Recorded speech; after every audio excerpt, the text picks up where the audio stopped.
like 3,300 or 6,600 and up.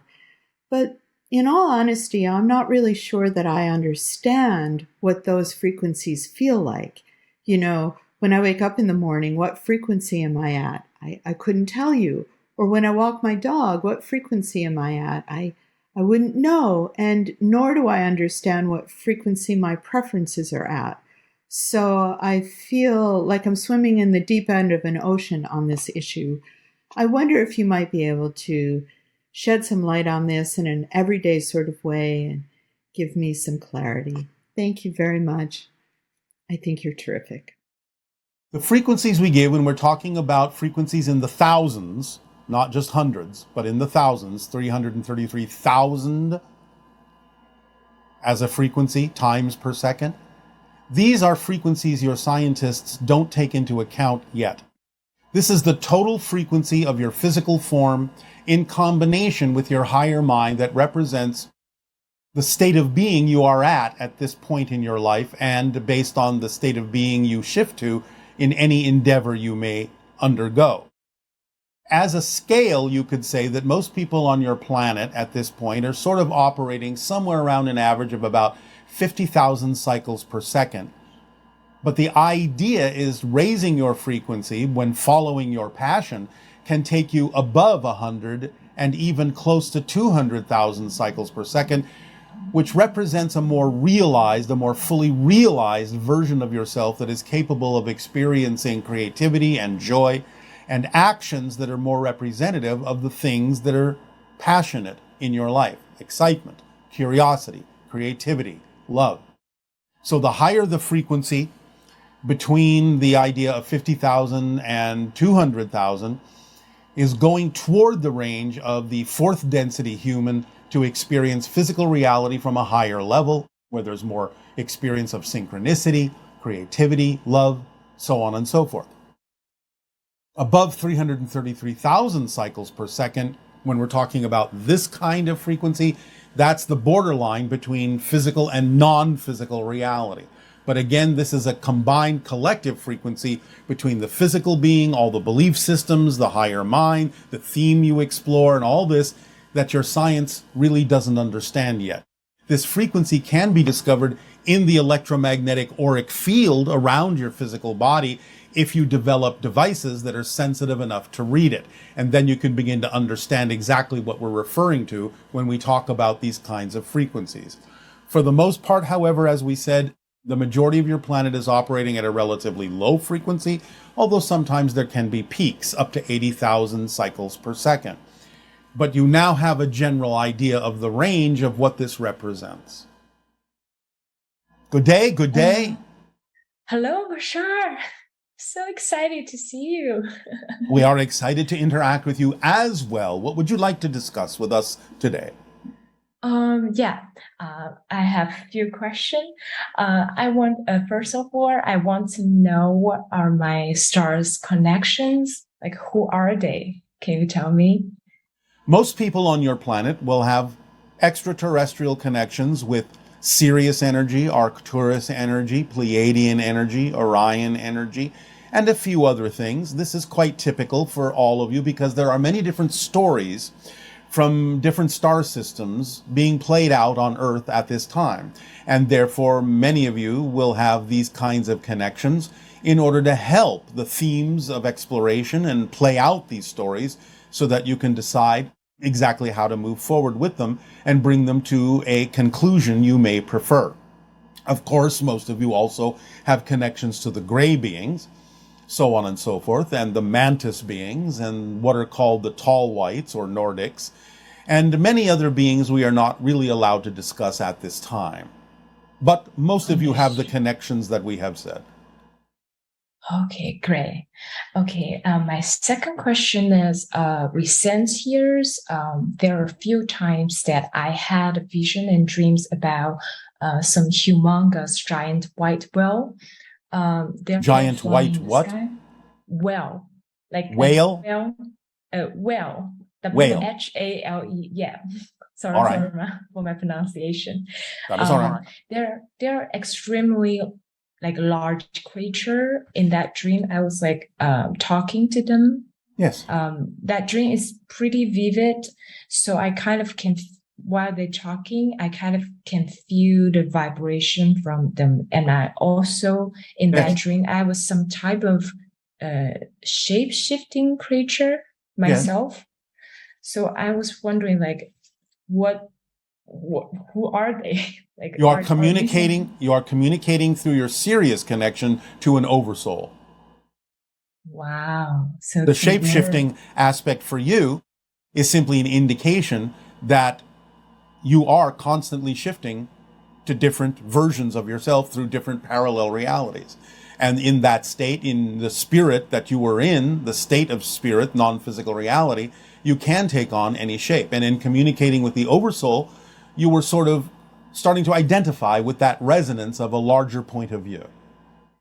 Wow. That sounds so exciting. Yes, yes, Thank you. My third question is also one of my experiences. I think in the end of 2016, one day I was doing a meditation myself. I started to see a dark brown energy circle spinning in front of me, and I started to hear voices. yes, It sounds like many, many, many individuals chanting together, yes. but I don't understand those languages. All right. Um, The idea is sometimes when you can get into certain meditative states, especially now that you're exploring an expansion of consciousness, you may allow yourself to connect into portals between different parallel realities or different parallel, shall we say, versions of you in different cultures, different languages, to allow yourself to tap into that collective to amplify and magnify your ability to also get into that altered state. wow. So you're doing it kind of So, as a group instead of just as an individual, relying on others in parallel realities going through the same experience and tapping into that energy to make it easier for you and each of them to do it in their own realities as individuals. wow, that's so interesting. So basically, I just communicating with myself. No, it's not yourself. It's other versions. They're not you, but they are other Yeah, yeah, versions that might be similar in parallel realities. Yes, yeah. you on a higher level because everything is one thing, but you were Yeah. talking as an individual person. So if you're talking about the idea of being on a much higher level, yes, you can say you were communicating with yourself because everything is an expression of one thing. But you were talking as a physical individual, and so we framed it that way. Yeah, understood, understood. My last question is, can you talk about Bermuda Triangle? Yes, it's a I was portal, wondering what it. it's a fluctuating natural portal into other dimensions. It fluctuates randomly, and therefore sometimes people get caught in it, and sometimes people don't. Wow. Does it mean originally Earth is a type of station where there's a lot of interdimensional portal open up here? Yes, Actually, as is true with any planet. okay, got it, There are got it. Thank interdimensional you. Thank portals you. all over your planet. You will ultimately learn them, you will be able to map them, you will know how they work ultimately. You are some people on your planet beginning to explore these things. Wow. Does that help? I know my question. Yes, yes. All Thank you right. so much. I'm so great to see you. Thank you. It is our passion and our pleasure to communicate with you as well. Good day. Good day. Greetings, Bashar. Greeting, everybody. I have a brief question on the Sasan Empire in the Middle East. At the start of the book, Masters of Limitation, you describe how a member of your society made contact with a member of our society in the Middle Eastern region back then and formed a relationship with those entities and individuals. I would love to learn more about the relationship, the nature of the relationship, the intention behind the individuals that made contact from your society, and any other information that you feel would be relevant for us to learn about at this time. Because of course we're all aware of all the acceleration towards open contact with all of the UFO news and everybody becoming more aware and awake around that topic. So anything that you feel would be relevant for us to know now, I would be much appreciated. Thank you. Have a wonderful day and sending lots of love.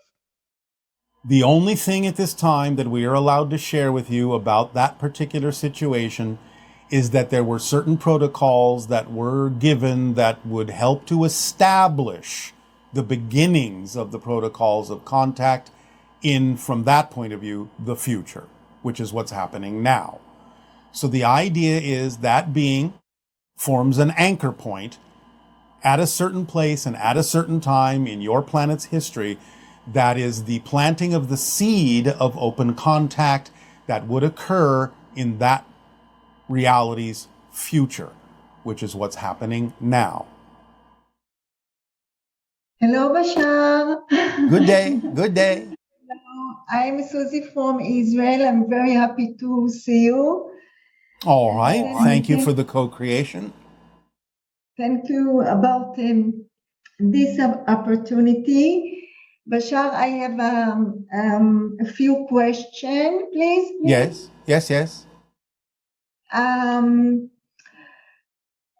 Can I change my instinct?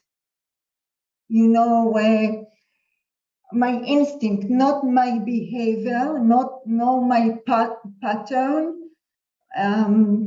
My instinct. For example, For example, I speak with someone and he tell me something and my face is changed. My face, not, I don't react. My face change.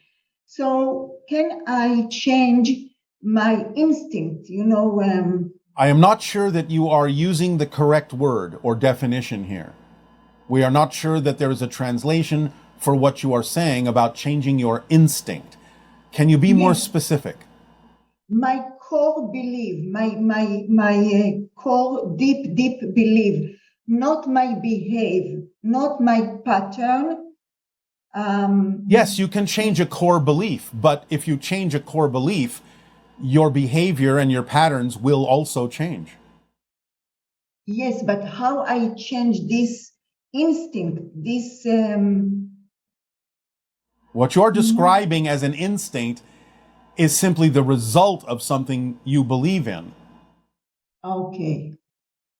Now, there are instincts that are connected to the physical body that are somewhat automatic, but they still can take their cue from your belief system. So again, the idea of changing your instinct or your reaction or response to something, if that's what you're actually talking about, will change if you change your core belief. The fundamental instincts that are automatic won't change because those are the ones you need to allow you to thrive in physical reality, and they're just running on automatic, so you don't have to think about them. But what you're referring to as something from your core belief will change your response or reaction to things, if that's what you mean by instinct. But we're not clear that that's what you mean. Okay, thank you. Yes. I have a dream. I be happy if I want to hear your point of view. Lately, I have a dream that I saw my children, my hybrid children, and I play with them, and they laugh. And I laugh too. And there is another children, and I pick him up, and is vomit. And in instinct, I vomit after him. And there is some entities who come and check this fluid, this vomit. Yes. And one of the entities say to another, I don't see nothing. Yes. And so what is it? What happened there? All right. Yes, all right. Understand that when you work with hybrid children, some of the hybrid children may be at different stages of understanding their relationship energetically to Earth humans. And sometimes you may run across momentary incompatibilities vibrationally that can cause a physical reaction or a purging in the system to allow the vibrations to clear out, to allow them to align to one another. After that happens, then it has been cleared out and there's nothing to see. You have already let go of all the things that are vibrationally incompatible with each other. So after that representation of letting go of those vibrational incompatibilities, then someone taking a look would say there's nothing to see, there's nothing to find, because now you have realigned, letting go of those things that were incompatible. Does that make sense? Do you understand? Yes. All right. Thank you very much. Yes. Bashar, 2 years ago, when I eat lunch, I eat toast avocado, and suddenly I feel that I don't have body. And I don't understand why I eat the toast avocado. It's like I'm gone. Yes. Well, the vibration at that particular moment allowed you to transcend the physical reality to experience the absorption of the energy on an energetic level rather than a physical one. So you just simply allowed yourself to experience the idea of the inclusion of the energy represented by that food in a non-physical way. You got in touch with your non-physical self, and the act of incorporating non-physical energy into yourself, but you were using the symbol of that particular food to do so. Thank you very much. Bashar, I channeling sunshine from Shaya Yale, and she gave it to me her family symbol, but I'm very curious about the symbol of Shaya. Maybe it's triangle and another triangle inside, upside down. As long as the triangle upside down is actually inside the triangle up, facing up, that is accurate enough. There's other things to it, but that's a good start. Thank you very much. Yes. In October, I will be in Egypt with a group. Oh, all right. Have a good time. Thank you very much. It is possible and relevant to maybe to meet you or Yael. If it is relevant, it will happen. So you don't have to ask for it. Okay. Just have a good time, follow your passion, be in the state of your true being. Whatever needs to happen will happen. Nothing will prevent it from happening. If it appears that nothing happens, look again. Something may have happened, but it may not be what you expected. Oh, thank you. So take the insistence and the expectation off of what you think is supposed to happen and just be open to what does happen. It will be what needs to happen. All right? Yes. All right. Yes. I feel very close to Sirius. Yes. But more and more I have a dream about Sirius. Can you tell me this connection? Well, as we have said, many people on your planet have connections to Sirius. It's a higher level consciousness that guides humanity to help them, to encourage them, to move up the ladder, vibrationally speaking. They do the same with us. It's a very high guiding light. So many people on your planet use the Sirius vibration to make connections to other levels of consciousness and to be guided and encouraged in moving toward higher frequencies. Thank you very much. Another more sharing, please. Couple months ago, I wake up in the night and I saw two grays, and it was open window like a portal. It was a water. Yeah. They looked for me through this window, but there was in water place, and I was in my room. Yes, well, of course, when they open a portal to another reality, you're going to see what's in that other reality, like looking through a window to another world. Okay, thank you very much. All right. Thank you. Good day. Thank you. Good day.